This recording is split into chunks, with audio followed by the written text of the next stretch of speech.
Dans cette vidéo, par l'expérience, je vais vous montrer pourquoi regarder le soleil est dangereux.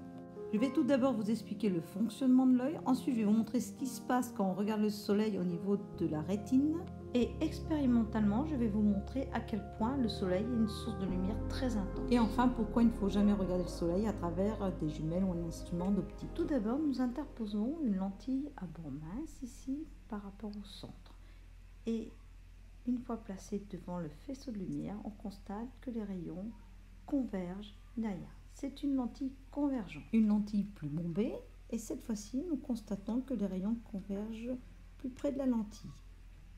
Et encore une plus bombée ici, et vous allez voir qu'ils convergent très près de la lentille. Voilà. Maintenant, nous allons changer de type de lentille. Nous prenons une lentille à bord épais par rapport au centre de la lentille. Et regardez bien, cette fois-ci, les rayons divergent. C'est donc la lentille convergente qui va expliquer le fonctionnement de l'œil. Et en fait, la lumière change de direction lorsqu'elle passe dans la lentille parce qu'elle change de milieu. C'est la réfraction. Ceci est expliqué dans la vidéo, vous voyez en haut à droite. Alors, voici l'œil ici. Toutes les légendes que vous voyez ici, on les expliquera dans une autre vidéo avec l'explication complète du fonctionnement de l'œil et de ses défauts. Ici, ce qui nous intéresse, c'est le cristallin. Ici, qui va se comporter comme une lentille convergente. L'indice de réfraction à l'intérieur est différent de l'air. Ici, nous avons la rétine où va se former l'image.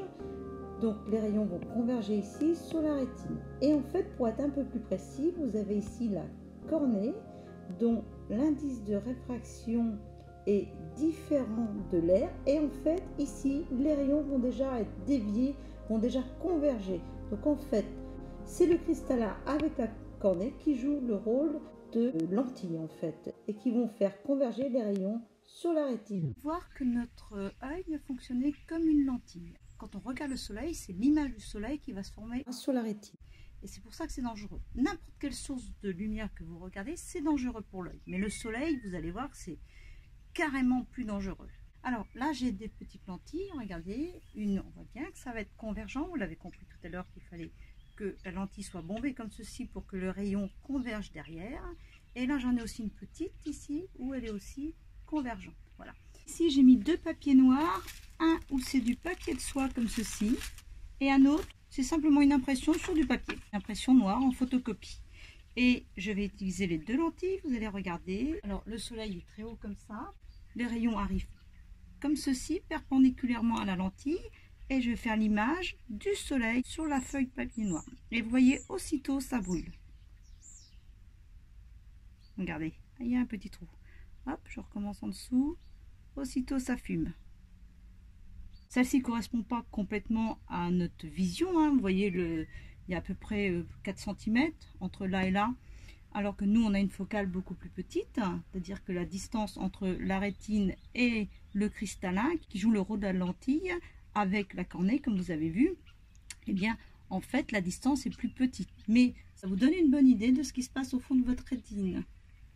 Et évidemment, on n'a pas cette taille-là d'œil. Alors là, j'ai une lentille de plus petite surface, comme ceci, mais elle est moins convergente. Vous allez voir, il faut que je l'éloigne un petit peu plus loin.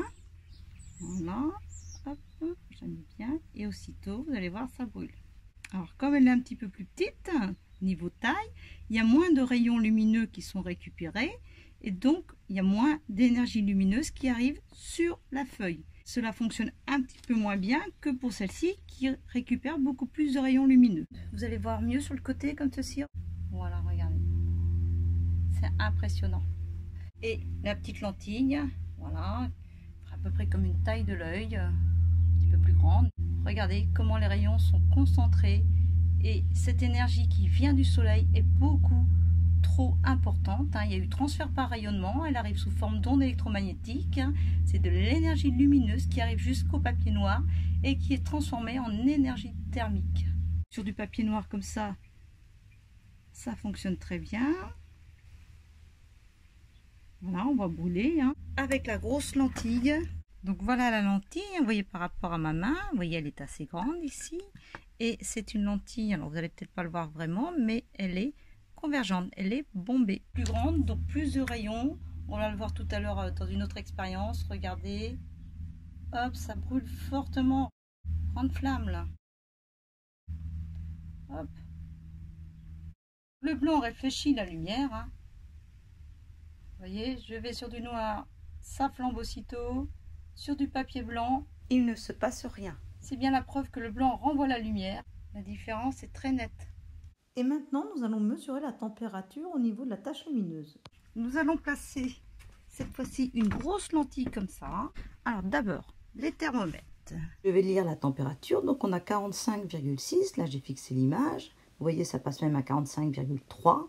Et sur le thermomètre de droite, on a 44,3 degrés. Donc à peu près 1 degré d'écart, c'est acceptable.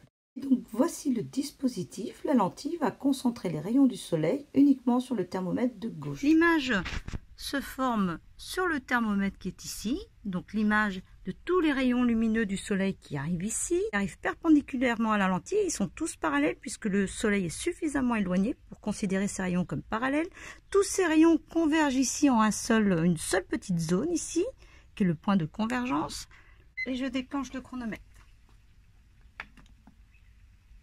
Donc vous voyez la lentille. Ici, l'image, on va aller dessous, l'image qui se forme à ce niveau-là. C'est passé 2 minutes, nous lisons la température, ici 144,8 degrés. Et ici, j'ai fait un arrêt sur une image, on a 47,1 degrés. Et ça continue de chauffer, ça brûle. Et maintenant, au bout de presque 7 minutes, on a 50,8 degrés, d'accord, 50,8 degrés. Et ici, la température au niveau du thermomètre qui supporte jusqu'à 300 degrés, hein, j'ai fait attention. Voilà, on est là et on lit 166,6 degrés Celsius. Et vous voyez, ça brûle, mais ça brûle, ça veut dire que la température est très très élevée ici. Vous voyez pourquoi c'est dangereux de regarder le soleil? Alors évidemment, là, on a une grande lentille. Je pourrais le faire aussi avec une petite lentille. Vous n'auriez pas une température aussi élevée, hein, évidemment, puisque la surface de récupération des rayons du soleil serait moins grande. Mais bon, là, ça vous donne une bonne image, c'est le cas de le dire, du fonctionnement de votre œil qui condense des rayons lumineux. Et pour une certaine énergie lumineuse, tout va être transformé en énergie thermique au niveau de votre rétine. Et là, vous voyez les dégâts que ça peut faire. Dégâts irréversibles. On note la température. Et on lit 249,8 degrés Celsius. Là, on a même des flammes. Quand vous mettez ici, je ne vais pas le faire longtemps, je vais me brûler. Hein. Donc je vais y aller tout doucement. Dès que je sens de la chaleur, ça se trouve, je suis déjà brûlée. Donc ça, j'ai des cellules sensibles à la douleur. Donc je sais que je me brûle. Sur la rétine, il n'y a pas de cellules sensibles à la douleur, donc vous n'allez pas savoir où vous brûlez. Donc ne jamais regarder le soleil et surtout ne jamais le regarder à travers un instrument comme ceci. Alors je vais vous montrer, ça c'est une grosse jumelle hein, qui était cassée. Quand on regarde à travers, je ne regarde pas le soleil, à travers comme ceci, l'image en fait se forme juste ici. Je vais mettre un papier noir juste à cet endroit-là et je vais regarder à travers. Allez, regardez en même temps que moi à travers. Ici, bah, vous allez voir brûler. Moi, je vais avoir une petite tache lumineuse. Hop, regardez, ça brûle. Aussitôt, ça brûle. D'accord. Voilà, regardez. Hop, ça brûle. Aussitôt. Donc, voilà ce qui va se passer au fond de votre œil si vous regardez à travers un instrument. Même chose, donc avec des jumelles comme ça. Hein. Si vous mettez vos yeux ici, eh bien, vous allez avoir le même problème. Donc, ne jamais regarder le soleil à travers un instrument. Juste une dernière chose, ces choses-là, j'en ai pris un vieux. Et donc, il ne craignait rien, mais surtout, ne refaites pas ces expériences-là avec un appareil d'optique, vous risquez de l'abîmer. Donc, je pense que vous avez compris, vu ce qui s'est passé là et sur les thermomètres, qu'il ne faut jamais regarder le soleil, hein, ou toute source lumineuse intense, c'est la première des choses. Ne croyez pas qu'avec des lunettes comme ça, vous soyez protégé, pas du tout. Je vais vous montrer les lunettes qu'on se sert pour observer les éclipses de soleil. La suite est dans cette vidéo et là j'expliquerai en détail le fonctionnement des lunettes pour observer les éclipses. Et sur le thème de la lumière, vous avez d'autres vidéos, donc la réfraction de la lumière air plexiglas, ou aussi celle RO, la recomposition de la lumière avec un disque de Newton, décomposition de la lumière par un réseau, par un prisme, là où il y a de la réfraction. Des tutos pour faire des arcs-en-ciel soit en extérieur soit à l'intérieur, et là c'est aussi de la réfraction. Ça est dans la playlist lumière, il y a aussi d'autres vidéos, et puis sinon je vous mets 2 autres playlists sur d'autres thèmes, mais il y en a d'autres thèmes abordés sur cette chaîne de Labo Science.